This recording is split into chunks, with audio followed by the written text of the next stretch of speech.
इस वीडियो को लाइक करें, हमारे चैनल को सब्सक्राइब कर बेल आइकन जरूर प्रेस करें। हमारी न्यू वीडियो सबसे पड़ रहा है। ये भी हमको जानने की जरूरत है कि आज जो है इंजीनियरिंग के क्षेत्र में हो या मेडिकल के क्षेत्र में हो, आज निजीकरण जो इतना बढ़ गया है, बड़े बड़े कॉलेज खोलकर जो बैठे हुए हैं वहाँ छात्र नहीं है।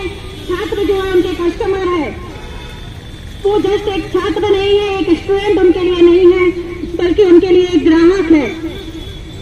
और ग्राहक दुकान तक पहुंचे तभी दुकान अच्छे से चल पाएगी। और उनकी दुकानों को चमकाने के लिए, चलाने के लिए जरूरत है कि ये परीक्षाएं आयोजित हो, जिससे ये छात्र जो घरों में बैठे हुए हैं ये ग्राहक बनके हुए तक पहुंच पाए और उनकी दुकानों में जो मंदी से सामना भी कर रहे हैं या जो उनकी दुकानें नहीं चल पा रही है, जो ये निजी कॉलेज खोल के बैठे हुए हैं, उनकी दुकानें चल पाए, इसके लिए सरकार को ये निर्णय लेना पड़ रहा है। उनका दबाव है।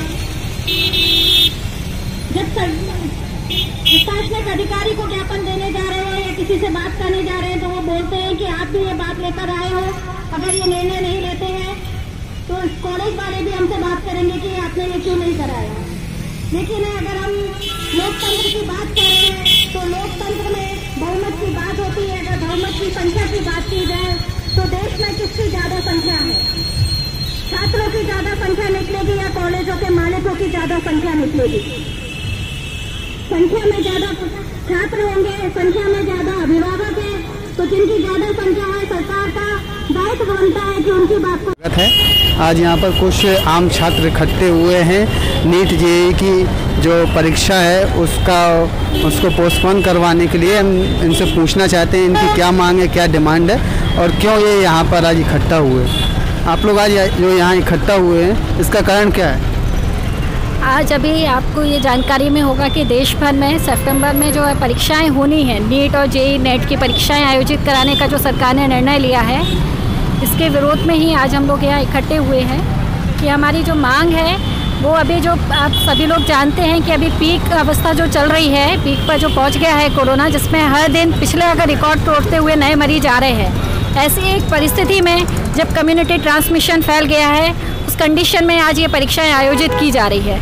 ये परीक्षाएं आयोजित करना मतलब छात्रों को जानबूझ करके महामारी की उसमें ढकेलना है और उनके परिवार के साथ में ये खिलवाड़ करना है। इसलिए इसके विरोध में आज हम लोग यहाँ पर इकट्ठे हुए हैं अपनी आवाज़ सरकार तक पहुँचाने के लिए। लेकिन जैसे आपकी जो डिमांड है कि जेईई और नीट की जो परीक्षा है उसको पोस्टपोन किया जाए, अगर उसको पोस्टपोन किया जाता है तो इससे जो छात्र तैयारी कर रहे हैं कहीं ना कहीं उनको भी कोई हानि होगी। छात्र जो तैयारी कर रहे हैं, जाहिर सी बात है वो तैयारी इसीलिए कर रहे हैं जिससे वो परीक्षाएं दे पाएँ, इसीलिए उन्हें अपने जीवन का 2 साल 3 साल सबने अलग अलग समय दिया है।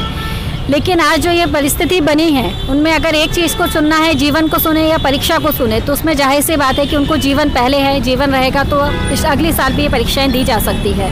जीवन को खतरे में डालकर परीक्षा देने से भी तो कुछ नहीं होगा।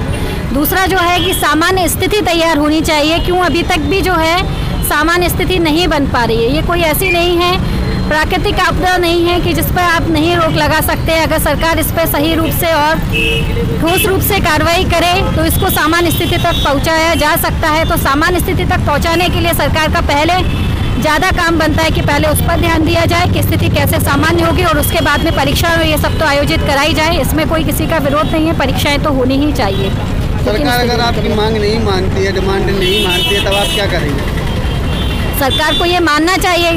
क्यों आज सरकार, क्यों स्टूडेंट्स ये मजबूर हुए अपनी बात करने के लिए? आज से पहले तो कोई स्टूडेंट्स ने नहीं डिमांड किया कि वो एग्ज़ाम पोस्टपोन करने के लिए, वो भी पोस्टपोन करने की बात कर रहे हैं। एग्ज़ाम देने के लिए ही तो तैयारी कर रहे हैं। लेकिन कई जो छात्र हैं जो सिर्फ पूरे मध्य प्रदेश में 5 सेंटर्स है, बड़े बड़े शहरों में ही 5 सेंटर्स है, भोपाल, इंदौर, उज्जैन, जबलपुर और ग्वालियर। इसके अलावा 52 डिस्ट्रिक्ट्स है, डिस्ट्रिक्ट्स में भी नहीं है, पूरे जिलों में भी सेंटर्स नहीं है। तो वहाँ तक पहुँचने के लिए छात्र कहाँ तक कैसे पहुँचेंगे, इसके लिए कोई इंतजाम नहीं किया गया है। और अभी जो महामारी सबसे ज़्यादा शहरों में है, इसको भी कहीं ना कहीं वो शहर में आएंगे तो शहर के माध्यम से ये गाँव तक भी पहुँचेगी। उसी का एक ये तरीका है। इसलिए सरकार को ये निर्णय लेना चाहिए, बात को ध्यान देना चाहिए, इसमें अपना अड़ियल रवैया नहीं दिखाना चाहिए। यही हम सरकार से मांग करते हैं। अगर सरकार जेईई और नीट का एग्ज़ाम करवाती है तो उसके बाद करवाने का अगर फैसला लेती है तो आपका क्या कदम रहेगा, अगला कदम? हम इसके विरोध में जनता के पास अपनी बात जैसे भी लोकतांत्रिक ढंग से हो सकती है हम पहुंचाने के लिए हमेशा से पहले से ही हम कोशिश कर रहे हैं। जब से सरकार ने ये निर्णय लिया है तभी से हम इसका विरोध कर रहे हैं और भी इसको आंदोलन को मजबूत करने के लिए कोशिश करेंगे, अपनी लोकतांत्रिक ढंग से अपनी बात रखेंगे। अगर आपकी डिमांड पूरी नहीं होती है तो क्या आंदोलन लगातार कंटिन्यू चलेगा? हाँ, जब तक ये ज़रूरत मांग रहेगी तब तक हम इसको लेकर लड़ते रहेंगे। आप देख रहे थे साथ ही किस प्रकार से यहाँ पर जो छात्र हैं उनमें गुस्सा है और उनका कहना है कि अगर सरकार डिमांड पूरी नहीं करती है तो कहीं ना कहीं उनको सड़कों पर उतर करके उग्र आंदोलन के लिए भी ये लोग विवश होंगे।